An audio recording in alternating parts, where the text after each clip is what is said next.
Hello Big Reds, this is Mr. Fishel.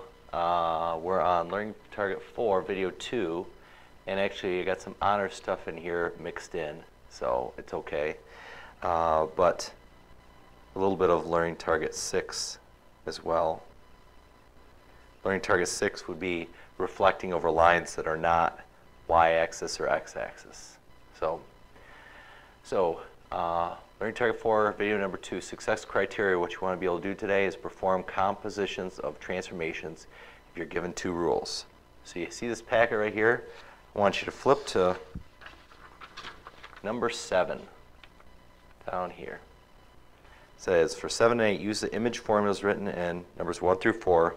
Find the coordinates of A prime, B prime, C prime, and then find the coordinates of A double prime, B double prime, C double prime for the given composites. Then graph only A double prime, B double prime, C double prime. Also graph the two lines of reflection.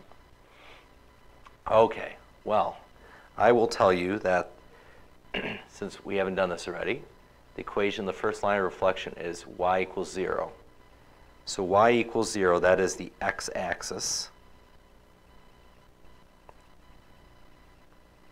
And when you reflect over the x-axis, the rule is xy goes to x negative y. Now, this is something that we haven't done. Y equals x. Y equals x is a line that goes through the points 0, 0, 1, 1, 2, 2, 3, 3, 4, 4, etc. So I'm going to draw in what that line looks like. I'd like you to do that as well. Please draw this in. This is the line y equals x. Okay, and then second line of reflection is y equals x. I will tell you that rule so you don't have to worry about it. xy goes to yx. So all you're doing is flipping the points. Okay, so what we're going to do, this is a composite. You always go inside out. So when we write something like this up here, what this means is reflection over line y equals 0. This is first. The second thing is reflection over line y equals x. You're probably wondering, why do they write it the opposite way? Well, it's you do something inside out, and that's the composition of functions. It's also like that. Okay, so let's get on to using the rules here. So I'm going to write the rules off to the side here. First rule, again, we change it to x comma negative y. So if you look at this point right here, x stays the same. That's 3 is going to stay the same, 1's going to stay the same, and 6 is going to stay the same. And the opposite of y. This negative 2 is going to become positive 2.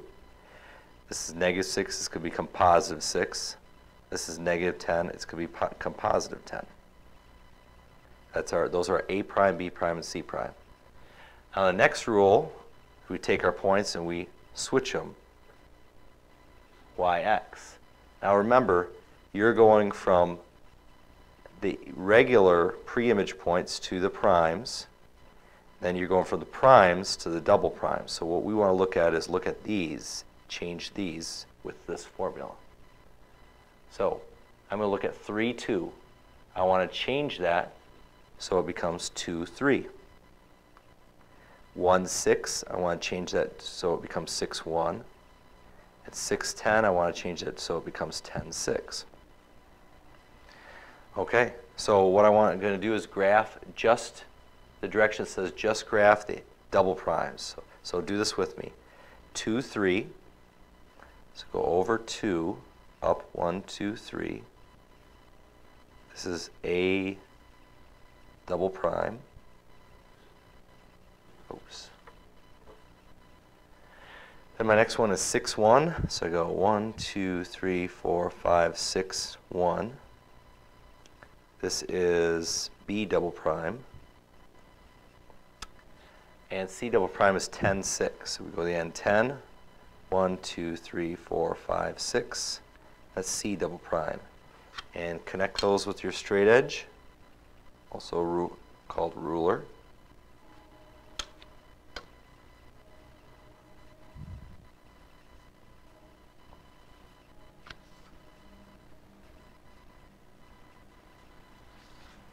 Okay, now, we notice we just did a double reflection, but we only graphed the last one. So here's the first, and here's the last one. Here's A, B, and C.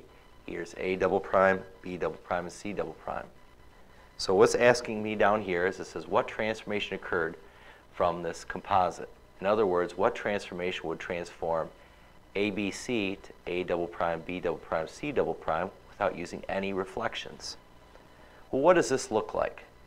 If I'm going from here to here, what transformation does that look like? If you said rotation, you would be correct. So if you do a double reflection over intersecting lines, that's going to yield a rotation. All right, and what we want to do is we want to give an image formula now for this transformation. So here's what we're going to do. We're going to write down A, which is 3, negative 2, A double prime, which is 2, 3.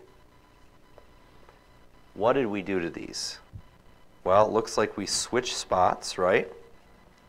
So XY goes to, now it looks like the X went to the second spot, right?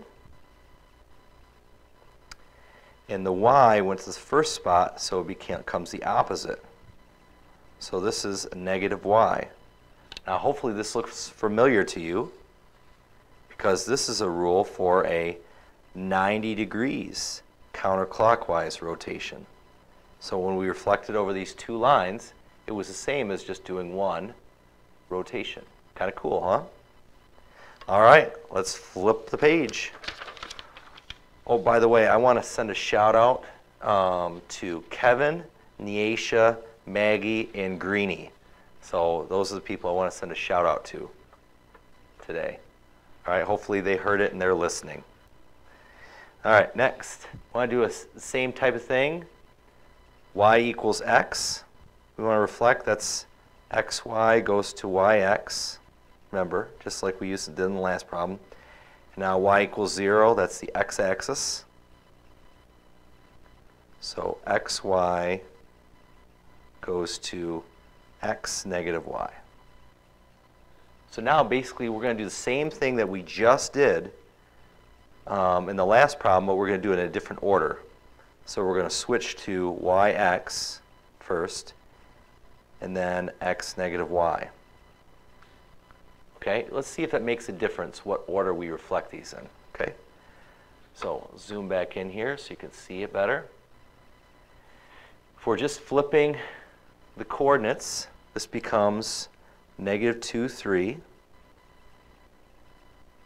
Looks like negative 6, 1. The copying didn't come out very well there. I think that's a negative. And negative 10, 6. Now it says keep the x the same. So let's keep the x's the same. Right, we're going from the primes to double primes. So negative 2, negative 6, negative 10. And keep the y's the opposite. So opposite of 3 is negative 3, negative 1, and negative 6. I want to graph that. So graph negative 2, negative 3. Negative 2, negative 3.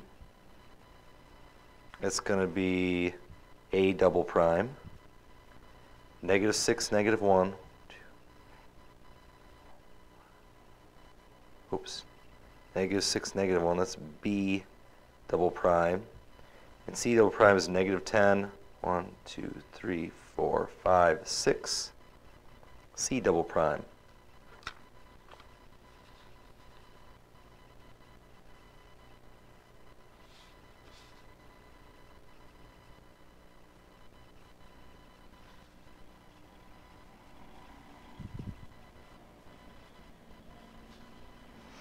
Okay, so what transformation occurred? This looks like it's another rotation. If we're rotating counterclockwise, it looks like it went all the way around here. So it's a rotation again. We went just from the first one to the last one. And given image formula, well, let's look at A, which is 3, negative 2, and A double prime, which is negative 2, negative 3. What happened? Well, it looks like the Y didn't change, it just changed spots. So we started out with the Y, and the X became the opposite, so this became negative X. So this was our rule. So instead of doing those two reflections, you could have just done one rotation using this rule, and this should look familiar because this is a 270-degree counterclockwise rotation rule. Okay. And it says, for number 9, notice in numbers 7 and 8, the same two lines of reflection were used. However, the image triangle is located in a different position. Make a conjecture on what you think makes the difference. Well, I would say that the order that we reflected them does make a difference. So the order of the reflections makes a difference.